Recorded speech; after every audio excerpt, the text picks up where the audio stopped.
Hello and welcome. So last episode I forgot to show you that I actually got a Fury. I guess I forgot to put that clip in, so I'll do it in the beginning of this episode. And with that, I got... Wait, what am I getting? I got the Rhino Cape already. Oh yeah, I'm going for the Onyx, because I wanted to upgrade to a Fury. I didn't want to use Amulet of Glory just because it has pretty bad strength bonus on it. And the Fury has like a +8. Now, I'm not sure if I'm gonna make it myself because I don't have the actual level to do it. I might have to request assist from somebody. It doesn't cost that much, and I'd rather not try selling it in the GE and then trying to buy a Fury. So, what? Oh, good. The Onyx is kind of dark in my inventory, so I didn't see it, and I thought I left with either a Rhino Cape or I didn't go claim it. So that's good. Let's see. Could I craft it? Onyx. Yeah, I could craft it. I don't want to make it into bolts. What do I need? I need a gold bar, a string. I guess I'm gonna go to the Grand Exchange to get it. Yay, so I got a person to assist me, and I figure like usually there are people here. I'm pretty sure it's the Onyx amulet. It's not the necklace, or it's gotta be an amulet. So there are usually people here with fairly high crafting. Onyx amulet? String it? Onyx amulet. And there you go. Oh wait, I have to imbue it. Shoot. And imbue the Onyx. And there you go. I have my first amulet of Fury. Much better than my Glory. I forgot how much better it was. I'm pretty sure it's better. Let's see. It has 2 prayer more and... Wait.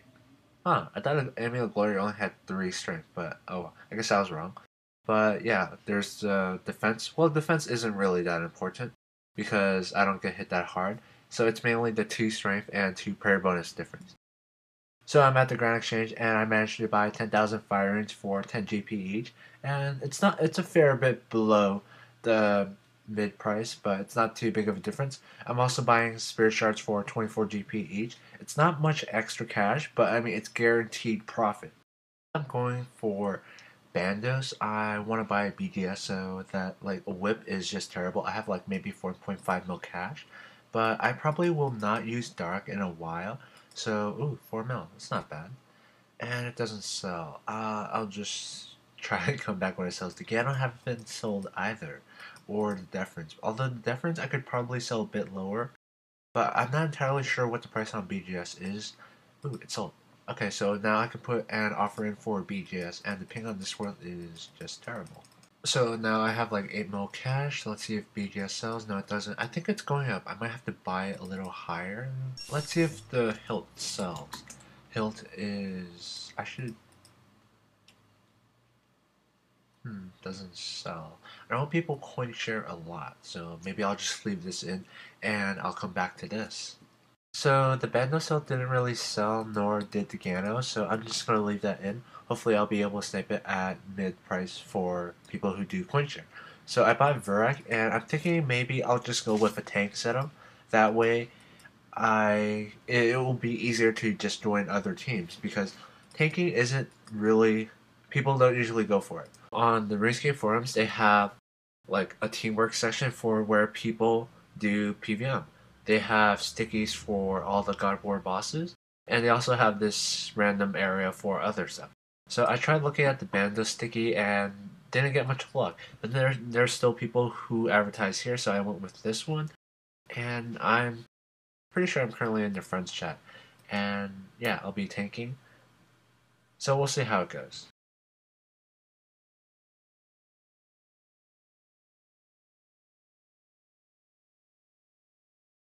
So what happened was Bandos punched me. I got hit a 130 when he spawned. The range minion and Bandos ranged me. At the same time, the south mage minion maged me as well. And I just got comboed. Bandos chose to range me again. The range minion was on me, and the mage minion.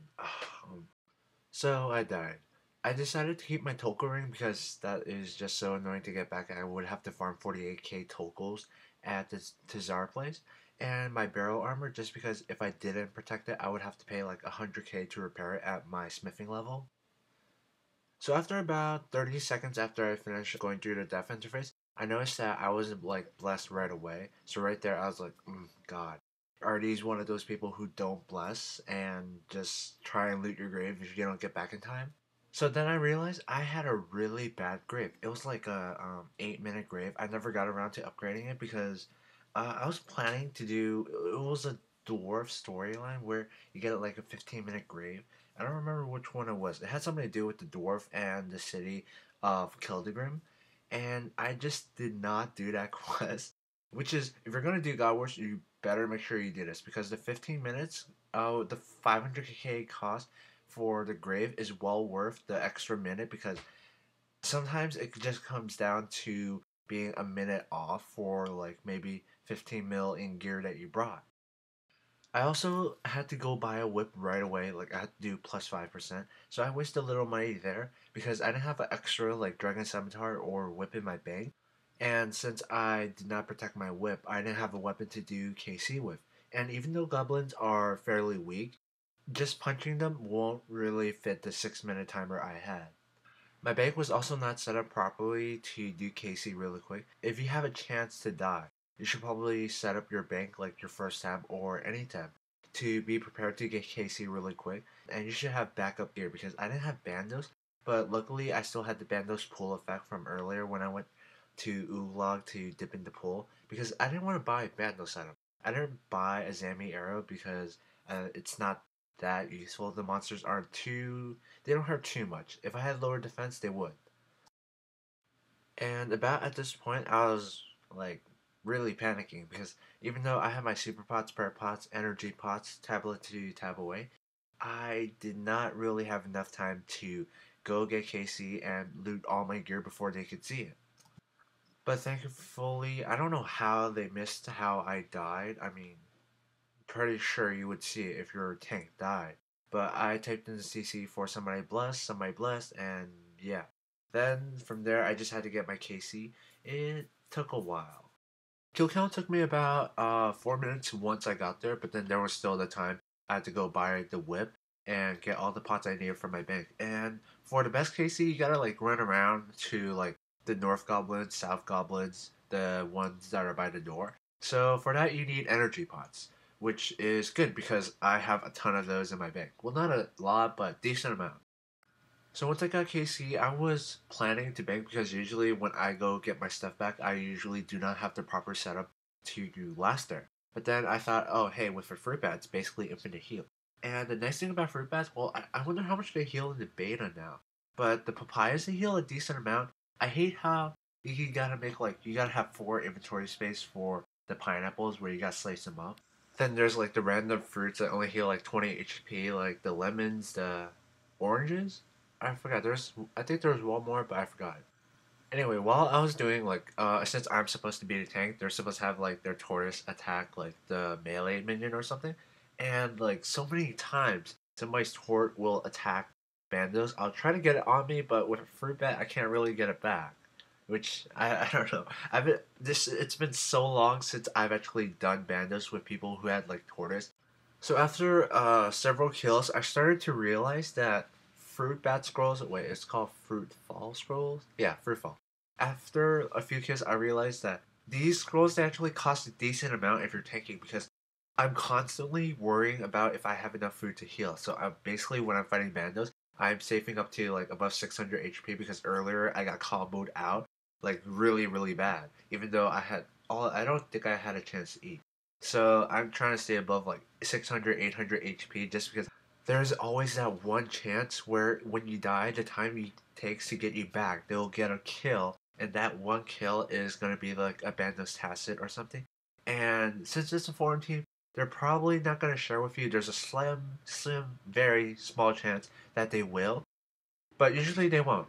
And it is this reason why I do not like foreign teams is because you don't know if they're going to be looking out for your best interest, if they're going to be nice to you, or going to be very blunt and be like, no, you weren't here for the kill. So even though you were trying, well, as long as the person is trying, they should, in my opinion, they should receive a split if they're trying. If they're intentionally dying, then okay, maybe I might reconsider. But even though if they died, I would still split, but there's still going to be people who will not split if you died. I know there's like, when X was new, if you did not make it past blood phase, if you died then you would not be entitled to a split, but you could still get the split if the team voted yes for it. I remember nexting with some people who, where if you didn't make it past, they would just say no, just because they wanted to make that extra maybe 10, 20 mil. Although at the time that wasn't much considering how big the split was. Now it's 10, 20 mil is a large portion of the split. And since there's always a chance that you might not get a bless when you die, it's always good to have a friend. So when PVMing, you really need to have a backup plan. Either have a friend or a second bless account in case you die. So at about this point, it was like a four-man team. Originally, it was supposed to be a three-man, but I guess we invited somebody else, and I was fine with that.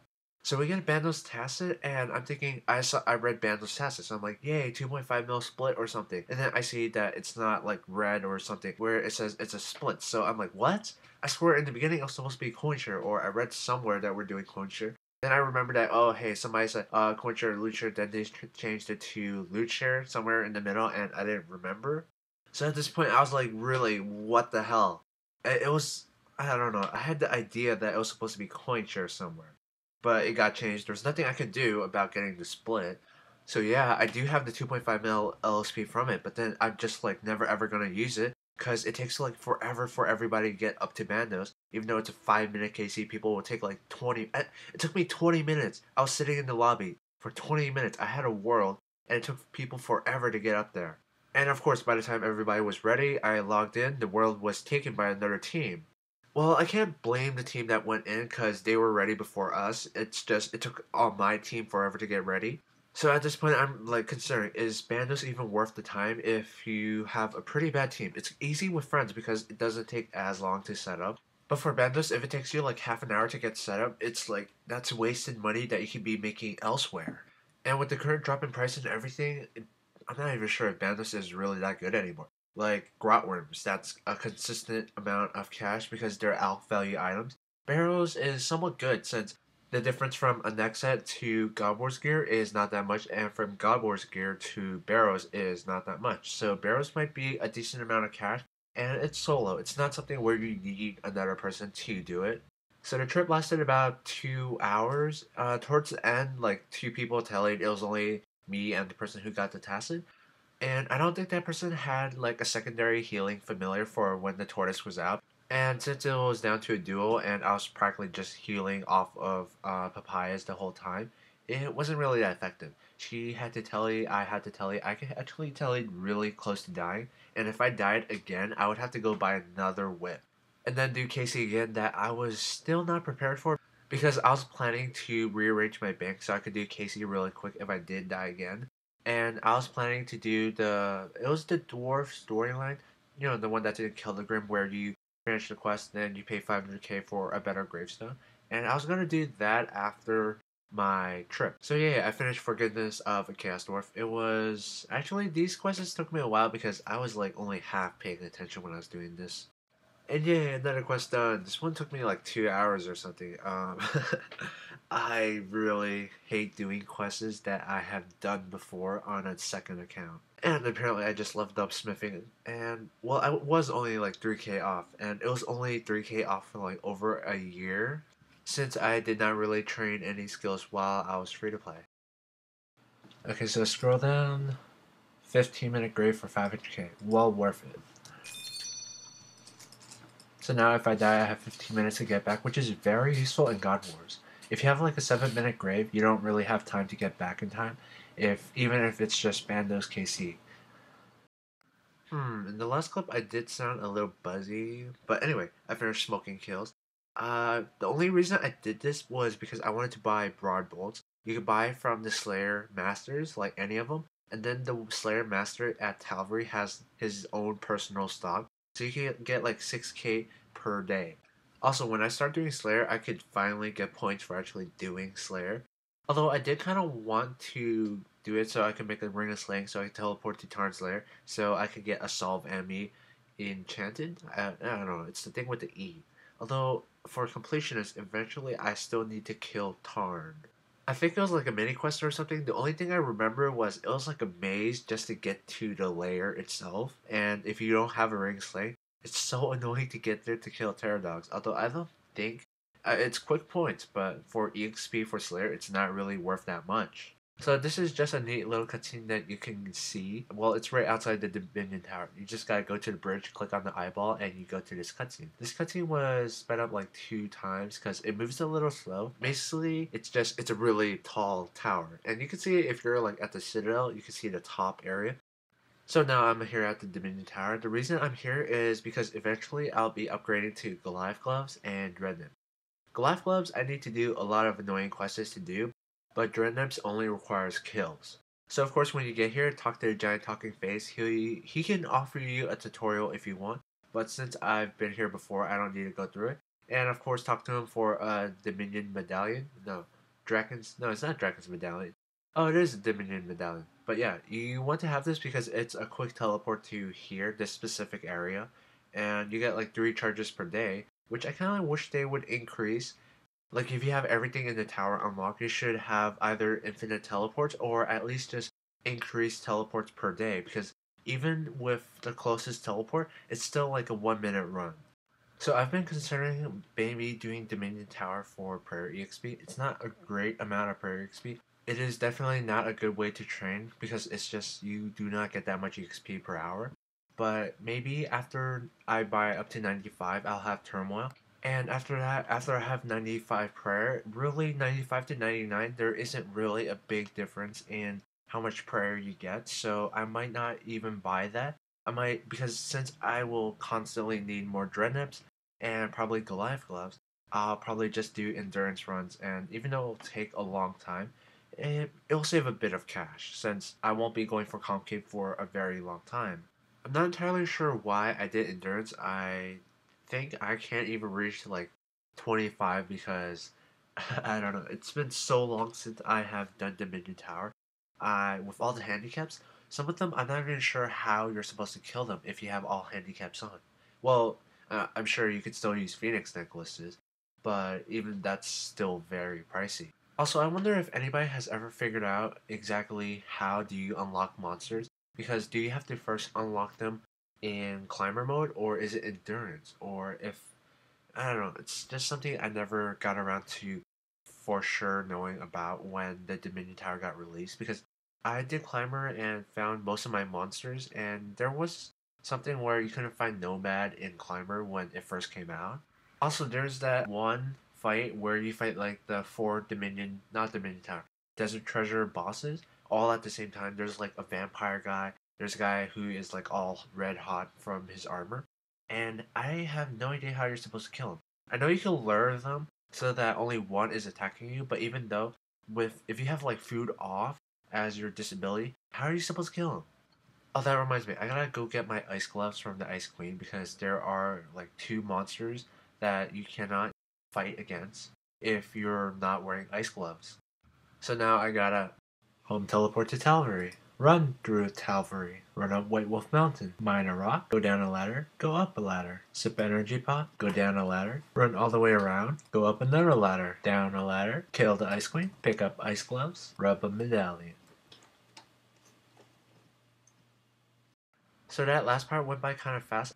I wanted to see how it would sound if I just said what I was doing at certain parts and cut out only the parts where I was actually talking and see how it would look.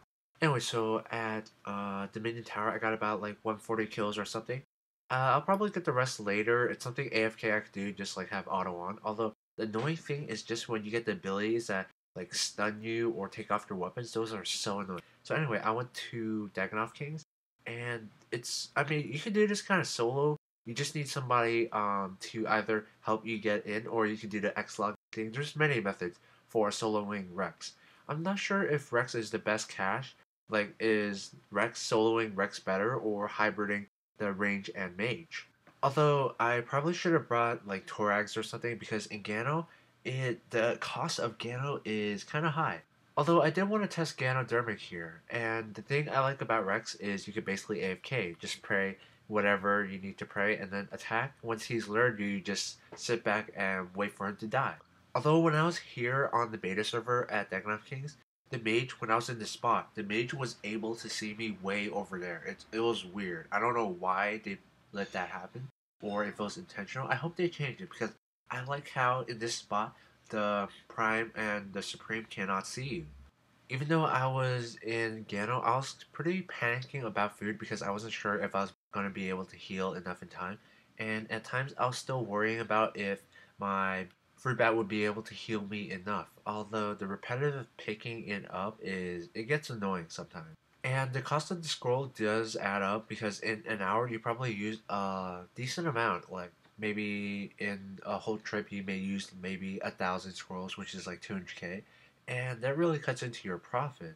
But I remember like way back when I used to be in Australian clan, even though I'm like West Coast America, I used to do PVM with a good friend of mine. We used to do Dagannoth Kings, and like like he taught me how to do it, and there was a fair amount of times where I actually did die. But I don't know, it was fun back then. Although there wasn't like no necks, there was God Wars, but at the time I really did not know how to make money. I was doing Slayer for most of my money, and I got a decent amount of drops. There was like whips were still a mil or something. And the other way I would make money would be by going to clan events where we go do like a PVM every week. Maybe I think we had like two or one event a week where we would go to a God War. It would be like a team of 10 people and we would drop it really quick.